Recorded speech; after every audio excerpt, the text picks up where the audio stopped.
Welcome to the Legal Advice in Paradise podcast, brought to you by www.legaladviceinparadise.com. Even in one of the most beautiful places in the world, life can be litigious.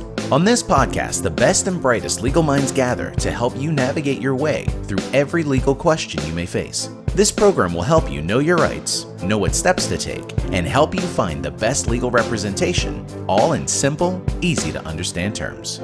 And now, here's your host, Justine Gronwald.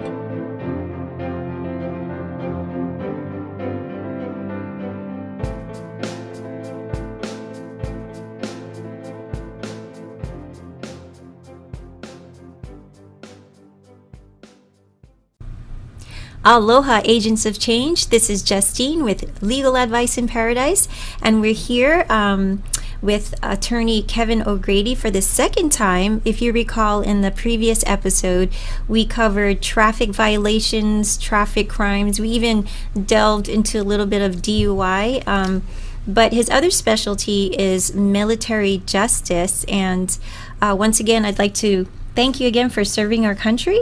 Thank you. And Kevin's going to tell his little bit of background about his military service and how he represents our military. Now, Kevin, we kind of figured out that one out of every 10 people here in Hawaii alone, we have a very concentrated military community.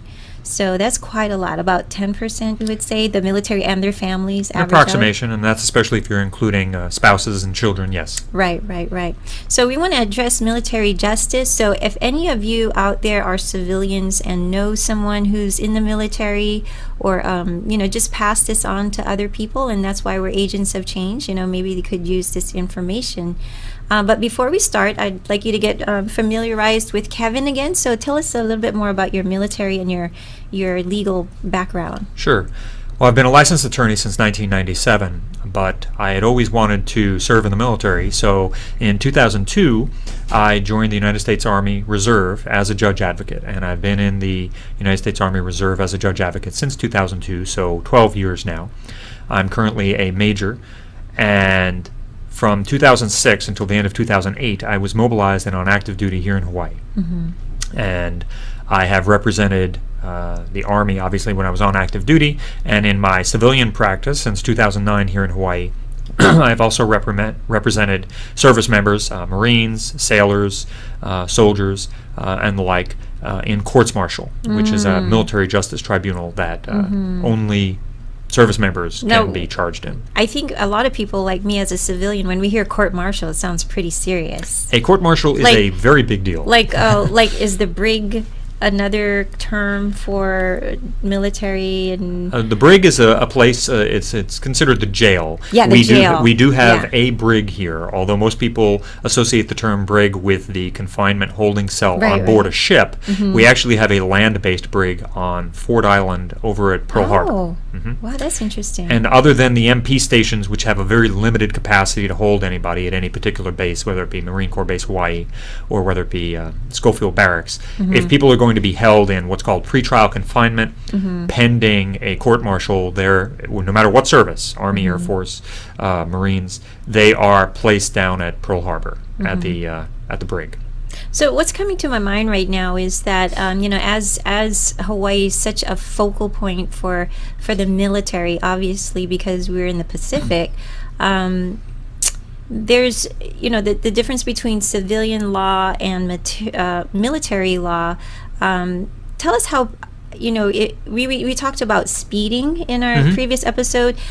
Let's just start from there. How does that apply to someone who's in the military? What does it mean for them as far as the consequences as opposed to a civilian? Sure.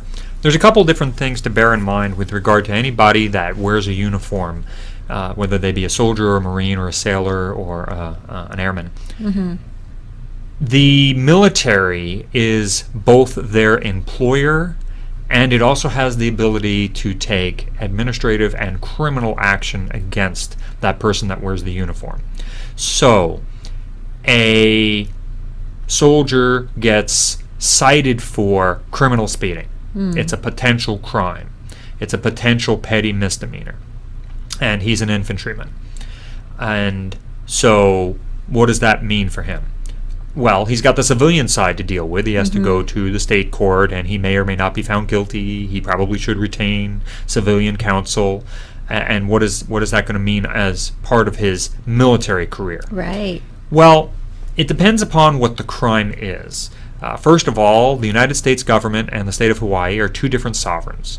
So, if we change our crime from excessive speeding to murder, okay, can the military prosecute you at a court-martial if you are a soldier for a murder of a non-military person that you committed off the military post? Yes, they can. There's a difference, and we're going to cover that. The difference between being caught on base for the alleged whatever they did and off base. So there's two different sides to it. Well, but the military has jurisdiction over a soldier or a sailor or an airman or whatever anywhere. So if Sergeant so-and-so steps off of Schofield Barracks and he comes down to Waikiki and he assaults somebody, can he be charged at a court-martial? Yes, he can. Can he also be charged in the Hawaii state courts? Yes, he can. Wow, double whammy. Yes.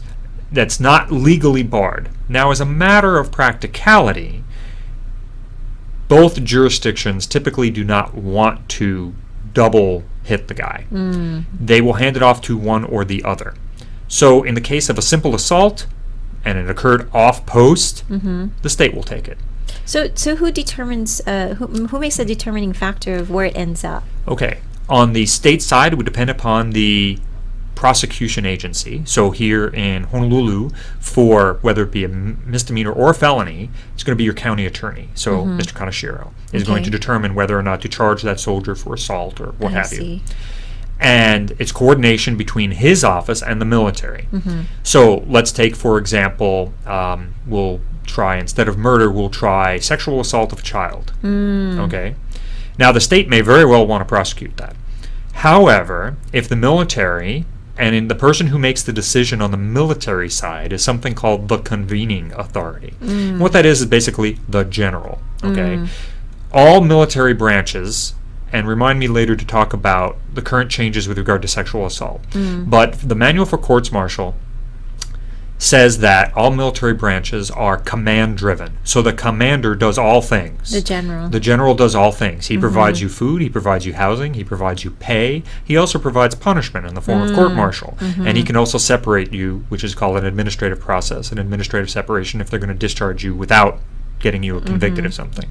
So in the case of, say, sexual assault of a child, if the military is aware of it, and they probably will be very quickly, the military may very quickly contact the prosecuting agencies, and they may say, we want this case. In which case, and that may happen as the case is unfolding, okay? It may be that the investigators from the Honolulu Police Department contact Army Criminal Investigative Division, and if the Army says, we're going to take this, then the Army investigators will be involved. Honolulu Police Department will drop off. And then the military may prosecute him in a military court. And that action is done by the Army investigative agents, and they make that decision early on. For a lot of cases, if it's off post, and it's quote-unquote minor, it's DUI, it's excessive speeding, it's simple assault. If it occurred off post, the state will handle it. Okay.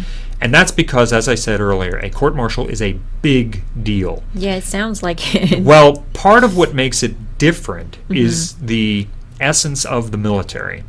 Across the street from my office here, about a block away, there's a courthouse. That courthouse is there all the time. It has court staff in it. It has judges that are there all the time. And they're open Monday through Friday, and they do court things all the time. The court does not actually technically exist on the military side until the general says it exists. Oh. So if you have a base that's rather peaceful, they may actually need to bring in a military judge, a prosecutor, and all these other people if they don't have a regular course of courts-martial happening. Now here in Hawaii, all of the places have a courtroom. The Navy has a courtroom, the Army has a courtroom, the Marine Corps has a courtroom, and they have an assigned Chief of Justice or Chief of Military Justice or prosecutor. They have assigned military defense counsel, and they pull in a judge or they have a judge that's available. Still, the court is not doing things day to day. And the Manual for Courts Martial is written so that it can be handled both in peacetime and in wartime. So out in the field, you may not necessarily have a courthouse and a judge standing by. So the way the process works is when the court-martial begins, the general assigns the judge, assigns a prosecutor, and assigns a defense counsel, and then also actually assigns the panel. The panel is what we would call the jury. Right. Okay. And so that only comes into being when the general says so. Wow. So it is a big deal. If you take a look at the That number of is. cases that a military court, any, Army, it doesn't matter, a military court processes versus the number of cases on the civilian side, there are very few on the military side. And one could say, well, it's because there's less crimes on the military side. That may very well be true. Service members are, by and large, have less criminality in them. In the population. But the point is that it requires a lot of resources, it requires a lot of logistics, and it is a big deal to get a court-martial started. Yeah. And the punishments can be more severe. Technically, there are still crimes under the Manual for Court-Martial which are punishable by death. Wow. And there are a good number of them that are punishable by life with and without parole. And you also get the added, you automatically lose your job if you are convicted of certain things. You also have the stigma of a punitive discharge, that is a dishonorable discharge or a bad conduct discharge, which you can only get from a court-martial. Wow. So it is a big deal Yeah. to be brought up on court-martial charges.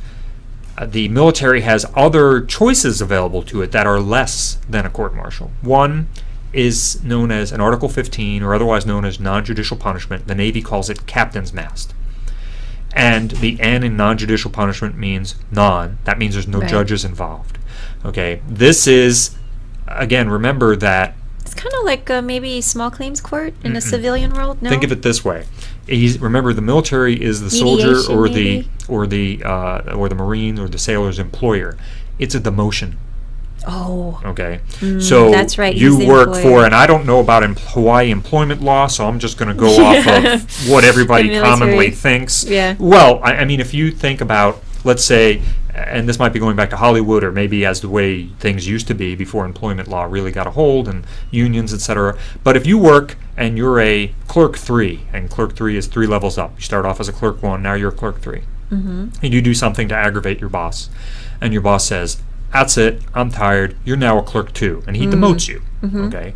Now, putting aside whatever employment law says about your right to a union rep or your right to mediation or lawsuits or whatever, the old-fashioned way was that's your employer, and he just demoted you because of whatever you did, and so you got demoted. That's the equivalent of non-judicial punishment. For enlisted personnel, the punishment is dependent upon who's giving you the punishment. It depends upon which grade of officer, what level of officer is giving you the punishment. But you can be given restriction, okay, which means you can't leave the post or something like that. Because remember, you're GI, your government issue. If all the generals, regardless of non-judicial punishment, said no soldier can leave the post, that's it. You're all here Monday through Friday. You can go to the bowling alley on post on your time off. And he has the right to do that. And he has the right to do that because he's the general. Okay. Wow. Now, Congress has sort of softened that a bit with regard to certain regulations and what have you. But generally, they have that authority. And when it comes to non-judicial punishment, they can sentence a person and they could say, you are restricted to post, you are restricted to wherever, and they can reduce rank. What a reduction in rank is not only a loss of honor and prestige and job responsibility, but it's a pay cut. And the other thing that they could do, regardless of whether or not they... Change your housing too? No, they can't change your housing, although if you get reduced in rank, it may affect your housing. What it affects is your housing pay. Okay, and I'll get into that in a moment. But if you are... Where was I going with this? You can also be, even if you don't lose rank, you can have your pay suspended for a half month. Wow. Okay, so or longer, depending upon the regs. But generally speaking, so for a guy who's an enlisted who may not be making a whole lot of money, you can get hit with a double whammy of you lost a pay grade, which means your whole pay goes down by a step, and then he took half your pay away for a month or something. Okay, that's a serious hit to the pocketbook. It's not a criminal conviction though. And it's not jail. Okay, so, but it's the employer's way of handling minor things. And so that's what the employer, the commander, can do to resolve certain things if they don't think you're getting it. So that's why, but if it reaches court-martial, it's super serious. It's super serious. Yeah. It's usually they only court-martial, even though a variety of things are punishable by, let's say, if you were, the smallest thing can be a crime, a crime, in the manual for courts-martial. You're supposed to show up in formation at 6 o'clock in the morning. You show up at 6:10. Can you be hit with non-judicial punishment? Yes, you can. Wow. Okay. If you were punished at court-martial, could you actually do some jail? I'd have to look it up. It might be punishable by so much as a month or something. Wow. Okay. But that's why they don't do courts-martial all the time, for those little things. That's why non-judicial punishment is available to the commanders. And they have other tools in their toolbox as well, which is, if you're 5 minutes late, chances are the colonel isn't going to reduce you one rank. However, if you're 5 minutes late every single day of the week, habitually, he may. He may decide to take your rank away because you're not getting it. So he has a lot of tools available to him. But when a soldier or a sailor or marine or an airman is accused of an off-post crime, it could affect them because they could be duly prosecuted, or the military can take control. The state can say, fine, we're not going to prosecute you, you prosecute him over in the military court, and that could be far more severe. It sounds like it. You could also be discharged, okay, which for a lot of people, they were planning on, I'm in this military gig, it's good, I'm going to stay here for 5 more years, I'm going to make whatever rank, I'm going to go to college, blah, blah, blah. That's all of a sudden, depending upon how long you're in the service, if you're very short in the service, they can get you out of the service very quickly with very little due process, as it were. It's a lot of paperwork, but they can get you out in a number of days or weeks. Let me ask you this before we go any further. When people join whichever branch of the armed forces, are they debriefed on this? Not nearly as much as one would think. They must at least go like the broad stuff, They don't tell a lot of people when they're getting in how they're going to get fired. So there isn't briefings about, now that you've signed the oath and you're in for a 6-year term, let me explain how fast we can kick you out. They don't get briefed on really? that. No, they don't get briefed on that. Wow. Because you took the oath. So. Right. If you took the oath, you must have wanted to stay in. So we assume you're not going to do something for us to kick you out. Right. So now, the general concept, again, because it's command-driven, is that everything is order-driven. So what they will say is the maximum all the time. And what I mean by that is, if the commander doesn't want you to be late, or he doesn't want you to do whatever, go commit a crime or an alleged crime off post, DUI or whatever, he's going to say you can be separated and you can be court-martialed. Those 2 words are enough, without going in any detail, are enough to get most service members' attention that, hey, I don't want to do that. And again, depending upon what the alleged crime is, most people don't think about committing DUI ahead of schedule. And with regard to the more serious crimes, I think that if somebody commits a rape, for example, and they knew it, it wasn't, gee, maybe somebody was intoxicated or something, I went and I raped that person because I wanted to, I caught her off guard or whatever. They've got to know that there's potential serious consequences to that, and that they could be fired as well, which of course would be a nominal consequence to something that's severe. But they don't brief them on how quickly it's going to happen. Now, as it begins, they're going to get briefed. Sort of like when the officer arrests you and he says, I'm reading you your rights and you're going to have the ability to contact somebody in an hour. He's telling you as it's proceeding. Right. The same thing occurs with the military. When something has happened that the military is going to take non-judicial punishment or an administrative separation, you're going to get paperwork that is going to explain it to you. But it's happening right then. And so you need to avail yourself of a couple of things. First of all, depending upon your situation, you may be entitled to a uniformed military defense counsel. So if you're facing a court-martial, once charges are brought against you, you have the ability to get a uniformed defense counsel. Now, importantly, I said when charges are brought against you. If they're investigating and charges haven't been brought against you, you're not entitled to a uniformed counsel yet. There's nothing to prevent you from going and seeking civilian counsel. Like you. Like me. Okay, at so that point. you can advocate for them. Right. Well, and one of the other things I'm going to tell them is to not, because a lot of people get scared. Criminal Investigation Division told me I have to go down tomorrow. Well, you have to go down there, but you don't have to say anything. If they order you to go there to get fingerprinted, that's fine. But don't say anything. But a lot of people will feel pressured, and they'll start to spill their guts. Well, kind of like our episode before, you know, when the officer tells you to step outside of the car. That's right. Know, that's the right. same thing. Right. And it's more problematic, whether it be a civilian arrest or a military arrest, with people who serve in the military, because they are used to responding to authority. Correct. So they see a CID agent or they see a Honolulu police officer, and the officer says, I want you to do this. Sir, yes, sir. Because they're used to responding to authority. Right. And they may not know whether or not, under the circumstances, they can say no. Because the standard in the military is if somebody outranks you and they say to do X, it isn't a suggestion. Yeah, it's a command. You do it. Right. Yeah. And they take their life in their hands if they say, well, no, I don't want to, or gee, are you really telling me? Right. Mouthing off to a commander like that is going to get you in serious trouble.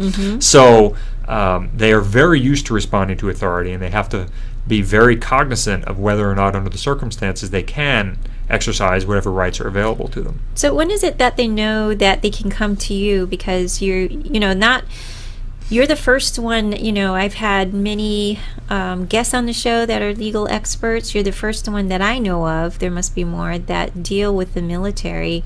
I imagine it's a smaller sector of you out there. It is. And how do the armed forces seek you out, or how do they find out about you? Well, the internet, word of mouth, that sort of thing. Other people will make recommendations. Again, word of mouth. There are a handful of attorneys with no military experience in this state who handle, and some of them handle quite well, military cases. There is another small handful of attorneys, like myself, who have military experience and who handle some of those. Some handle quite a bit of courts-martial. I handle a lot of DUIs, and I have handled a good number of courts-martial. Right now, I am not taking Army courts-martial cases, and the Army is by far the biggest branch here and has the most people. So since there are fewer courts-martial compared to state criminal cases, that's a small number. And then if you parse it out, the Army is going to have the greater number rather than the Marines or the Navy as well. So I don't handle them. And I mentioned this before because there's going to be a change. You may be familiar with the fact that over the past several years, there's been quite a ruckus in Congress about sexual assault within the military. They have drastically changed the procedures for processing both sexual assaults, and then later on this year there'll be some more changes that'll take effect with regard to processing all serious crimes, whether they're sexual assault or not. And there's something that for all the branches is called an Article 32 hearing.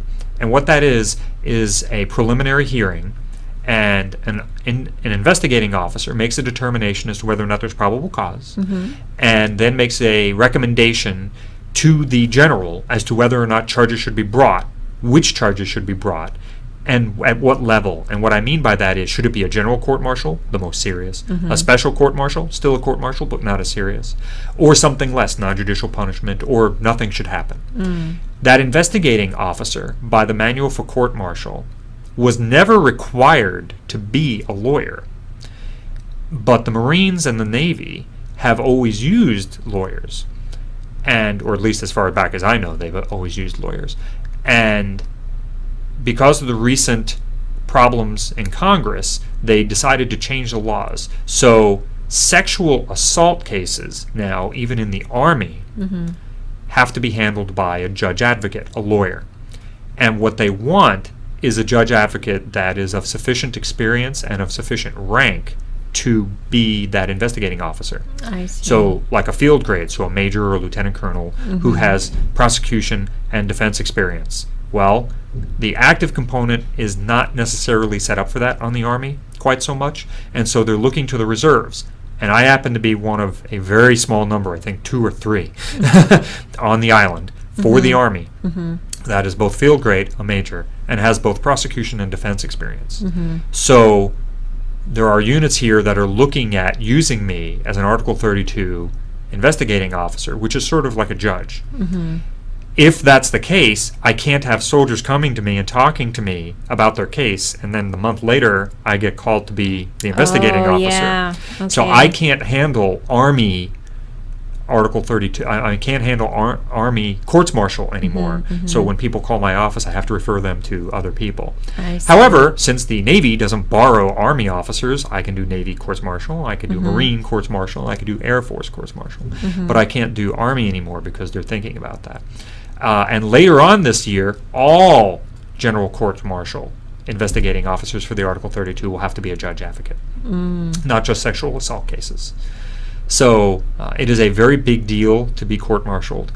Also available on the other end is an administrative separation, which, as I said before, for people who were thinking, oh, I still have 3 more years in my enlistment, and what am I going to do? They can be separated, and depending upon where they are in their career, sometimes they can be separated quite quickly. And so what that means is suddenly you are without a job.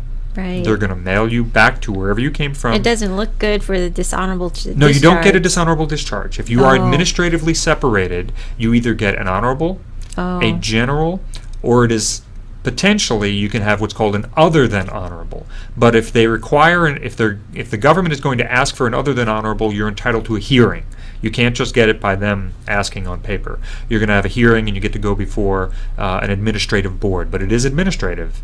And you are entitled in that circumstance to both the uniformed attorney and your private civilian counsel if you want to hire one. Yeah, when you go back into the civilian life, does it affect like your resume when it says those things? Sure, I mean, it can. because it's honorable. Honorable but is fine. They're still going to ask you why you got out, well, you would say? Yeah, they might. It depends Yeah. what job you're going for. The DD-214 is a Defense Department form that everybody gets when they leave active duty service. And when you get it and you've been separated from the military, on the bottom there's going to be a couple of blocks down there. Right. One of the blocks is going to say the characterization, honorable, general, or other than honorable. Now, if anybody sees honorable or general, they're going to say, hey, you served, I'm happy. Underneath that, there's a little explanation code and then some mystery characters down there. So it's going to say 4J21 something, and the military knows what they are. But most people that aren't military are not going to know what that means. Yeah. But there's also a narrative, a very short narrative. So it might say something like failure analysis or misconduct, and that might cause somebody who actually looks at it Like to in say, well, human resources. human resource. Some companies, larger companies might be more versed in that area. Right, and they might say, to recognize what is that? that? Yeah. Right? And then the soldier or the sailor or the airman or the Marine would have to say, well, this is what happened. And it could be, I turned up positive for marijuana during a urinalysis test.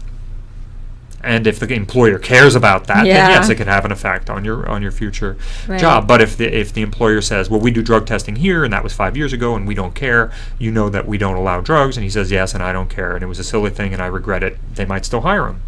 Obviously, being separated for misconduct or for other than honorable circumstances, neither of those are good. Right. But they aren't necessarily fatal, like a dishonorable discharge. Right. You're a felon. If you get a dishonorable discharge, you're a convicted felon. That pretty much closes almost all the doors in your life. There are very few things that you're going to be able to do if you have a dishonorable discharge and a felony conviction. Well, I know I'm going to go a little bit off here because I want to, this whole PTSD. Yes. And how it affects the behavior of the soldier when they come back, and it affects their behavior in a way that they might do something that gets them into trouble. That they might not normally otherwise do. Exactly. Do you see stuff like that? Yes, I do. And in fact, Judge Kubo, who is now a circuit court judge and who has a strong connection with the military, was instructive and integral in getting together a veterans court. Now, I don't have much experience in the veterans court because usually what it requires, from my understanding, is that the person is going to plead guilty. And I have not had a lot of service members who have come to me with those particular kinds of symptoms. However, there are a number of service members who, because of PTSD or even TBI, which is traumatic brain injury. Oh, let's go over for those who don't know, what is PTSD? Post-traumatic stress disorder. Okay. And it is a psychological diagnosis, or psychiatric diagnosis, I should say. And traumatic brain injury is because of a concussion or a grenade going off or artillery or something like that has gone off near the soldier that basically rattles their head, the brain. Yes. And what that sometimes can do is it can reset or affect in some way the psychological makeup of the service member.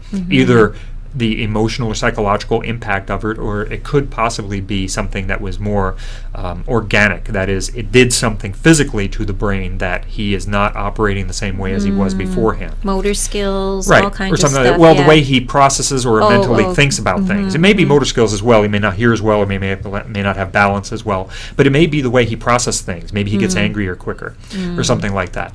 Both TBI and PTSD can be related to both emotional and psychological difficulties and differences in the service member. They could also lead to or be associated with substance abuse, whether it be alcohol or something else. They're self-medicating. Right. There's a lot of You're things right. going on. Right. And it may be that they're on medical prescriptions as well, and But maybe the medical they get addicted. Well, either they get addicted, or the prescription drugs are not doing what they're supposed to do, or they're conflicting with each other. Seeing what you're saying, because it may be that whatever drug he's taking isn't doing what it's supposed to do. like antidepressants, Right, or maybe it's whatever. making it worse, or it's changing his moods. Well, it's a cocktail. You don't It know. is. Everybody's It is. individual. I've been hit with depression. I've been diagnosed, and so it's kind of difficult. And the way I see it is that these people are out there sacrificing themselves and their families being separated. So they go and they're exposed to all of this, whatever they see out there. And as a result, they come back, and them having to fit back into society, maybe they make the wrong choices, and here they are now maybe facing a court-martial. It's kind Right. of like a catch-22 almost. Well, the court-martial, maybe. they sort of deal with that by the attorneys making arguments. It's almost like civilians, claiming insanity or something. Yes. Not really, not that severe, but you know what Yes. I'm saying, what The- I'm getting to? Oddly enough, the military is not set up with an independent system for that. If a service member suffers from PTSD and or TBI and or some substance abuse problem like that resulted in, say, an aggravated assault on his wife. Do they have an expert witness to help with any They of have this? expert witnesses, but there isn't a system set up Oh, in I the see. court-martial to address that in some different way other than the guy who just did a sexual assault on his wife because he was just a bad guy. Okay? So the way it's addressed is through attorneys' arguments, through the panel findings, and through the convening authority and clemency. There's a clemency process. So the general could say, okay, I see what the panel adjudged in the way of a sentence and findings. However, I am moved by the PTSD or the testimony of the expert or something, and therefore I'm going to lower something. I'm going to throw out the finding of guilt on this He one needs charge. to get help, obviously. Right. But it's all dependent upon the judge's finding, the panel's finding, and the convening authority's clemency decision. Okay. In the state courts, there are some states that have veterans court. Here we have a veterans court again. I don't know exactly what cases they handle. Judge Kubo would be a better person to interview about that. But I know his desire in setting it up was to be able to have this separate path for service members who have these things so that you can put them into rehabilitation and treatment Right, as opposed to, well, you're found guilty of the crime, here's what happens to a person found guilty of a crime in 0 to 5 years or something like that. What kind of comes to mind are veterans from Vietnam. They came back and they just faced the worst, I think, prejudice against them, aside from their PTSD. Right. So I'm thinking it must have gotten better, hopefully, as I think time more has people gone are on, right? more If people there's are more more cognizant of it. awareness, right? More people are more cognizant of it. And as I said, Judge Kubo created that veterans court. He would be somebody that you would want to talk to Yes, about that. definitely. I don't have much interaction with it. I've not had any clients that have come to me and basically have needed that kind of therapy and are pleading guilty. That's what he's geared towards, to helping the soldiers and service members so that I believe it's them pleading guilty, and they also have to have those necessary PTSD or TBI or some other findings. Diagnosis. You can't just claim it. Right. And I don't know any attorney that's just going to claim it just to try and get them a better outcome. That's why I asked if there's like an expert witness or something. Well, I'm sure there like are, that, but it has to be appropriately diagnosed. Right. And getting back to, you mentioned your clients. So typically your clients come to you, military clients, they come with what types of cases, or they need help representation? Well, it runs the gamut. I have a lot of service members that come to me for their stateside items, specifically DUI, also excessive speeding or criminal speeding, also assault cases. Those have been the ones that I deal with a lot. And that's because a lot of times the assaults are either they're acting in self-defense or it wasn't clear that they did it. So those are the kind of cases that I take. On the military side, that is courts-martial, it runs the gamut. Sexual assault, drug abuse. I mean, there are a variety of military-specific crimes, desertion, AWOL. Wow.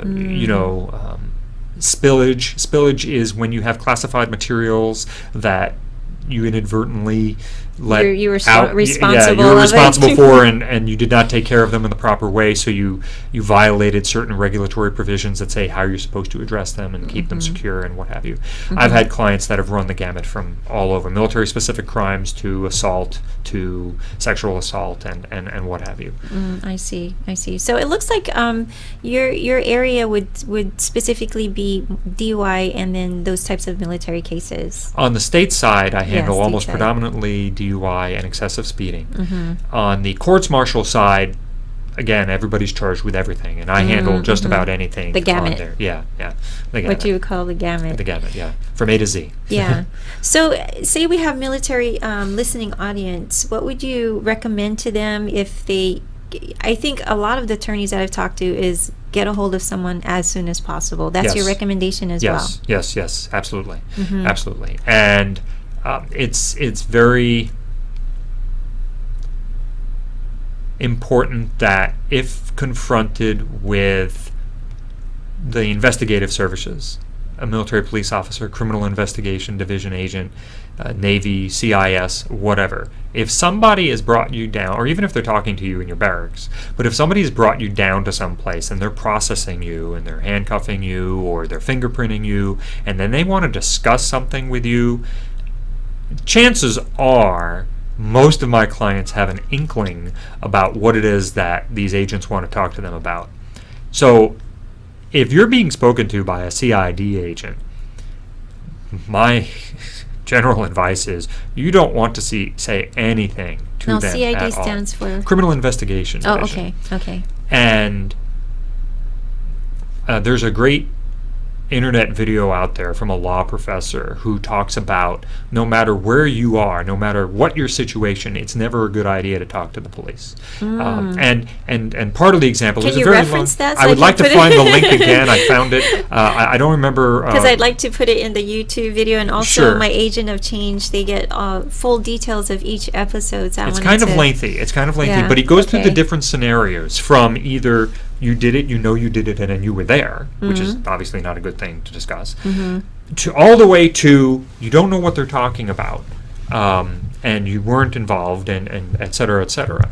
There's no good coming out of talking to the police. Okay. Because they're either going to try and get you near the scene, or they're going to get some piece of information to connect you. If they're looking at you, some people will say, well, if you have nothing to hide, then you should talk to them. From a criminal Exactly. defense attorney's perspective, that is just not a smart So move. you're kind of reiterating what you said in the episode prior. Right. Don't say anything. Yeah. Well, with regard to a traffic stop, it's a little different. If you're being pulled down and you're being investigated by some felony detective, CID agent or something, you don't want to engage in anything other than saying, I don't want to answer your questions. I want a lawyer. I want to Wow. leave. That's it. Wow.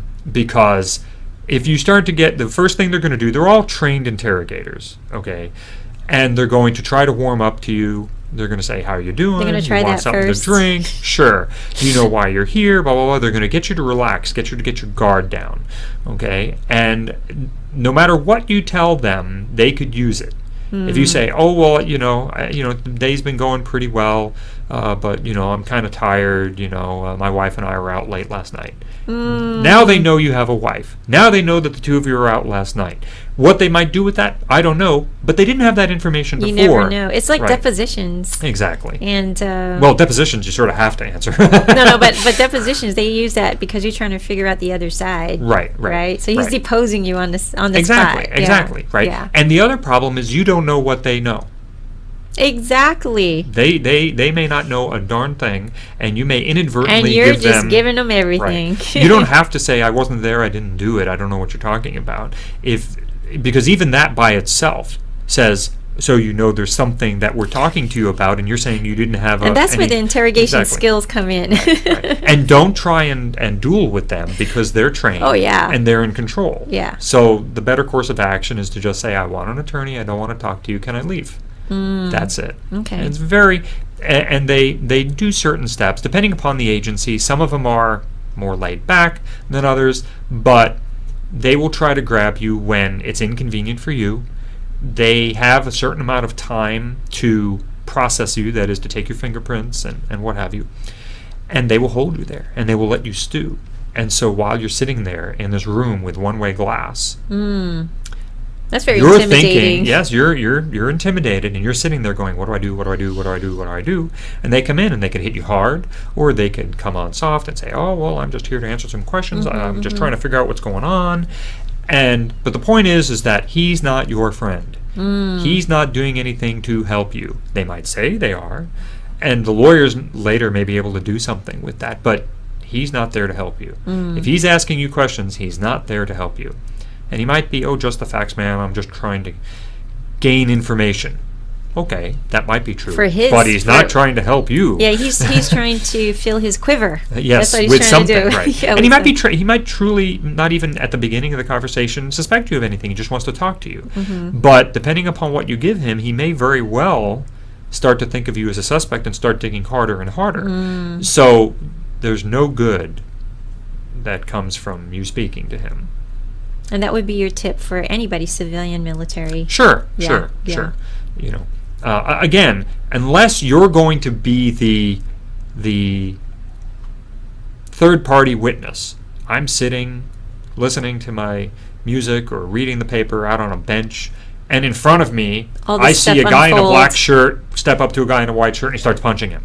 Okay, you're an independent witness. If they want to talk to you, you can talk to them. But if you were involved in the scuffle, you probably don't want to talk to them. You probably don't want to. It's probably best if you go get a lawyer.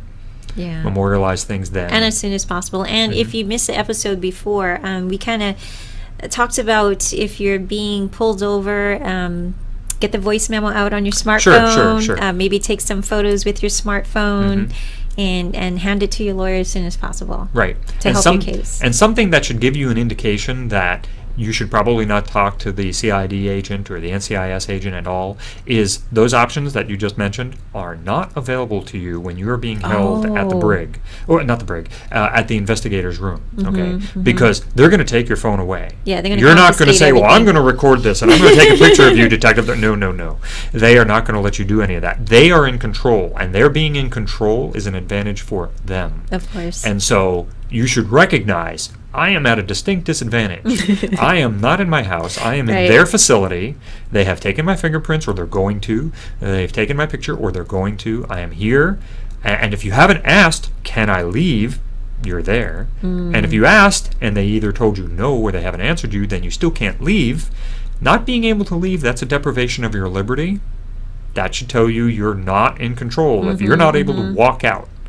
So, why would you want to necessarily answer this person's questions? So when say a military person comes and sits in front of you, he's probably spilling all this stuff that he did not do right. So you have to make up for that, right? What do you mean, as far as trying to represent him, just know exactly what he did or said. You would want to know what he said to them. Oh, yes, Yeah, yes. that's what I'm saying. And I obviously want to know what they said, and sometimes they kind of know, but of course there's nothing like getting the agent's notes, and at the time I'm talking to my client, I probably am not going to have access to those immediately because the case might be going on right now and the agent hasn't completed his notes, or they're not going to give me them yet, or they're not going to give me the audio or video CD if they record it.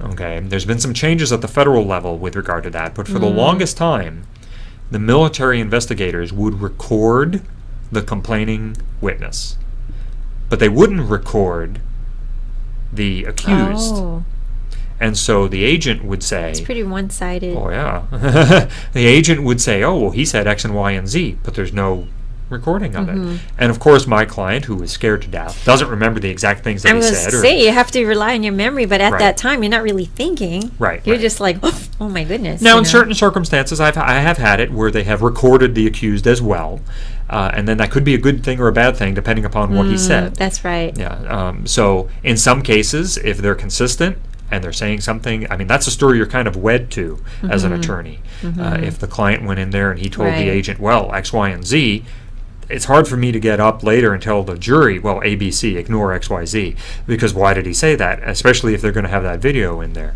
But I have found that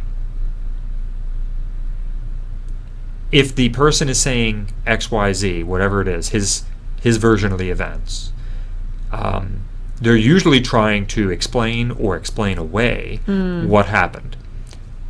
I can see you explaining away. Sometimes you can explain sufficiently that it makes a good legal defense. In other times, not so much. The person is explaining and you try, but that person, by speaking at that time, has made it a lot more difficult Right, for you're you just later. digging a hole deeper. Right. It may be, depending upon what he said and how he said it, that he caused great damage to his case. And it may be very hard for me or some other attorney to Right. undo that. Yeah, yeah. So you've given some really good tips, not only for civilians, but the military as well. And I will have all your contact information Sure. with both episodes. But I want to thank you so much for your Sure. time, Thank because you. are you here? Are you a solo practitioner? I noticed you have other people in the office. I have with you. office mates, but I am a one-man law office. Okay. I have a paralegal and myself. I don't have Okay. any associates. So All if right. you pay for me, you get me. Okay, that's good to know. You're not going to get handed off. No. Okay. I haven't found that person yet. Okay. Well, thank you again. And Thank you. of course, we do the shaka out again. Yes. And aloha and a hui hou. Aloha. Until next time.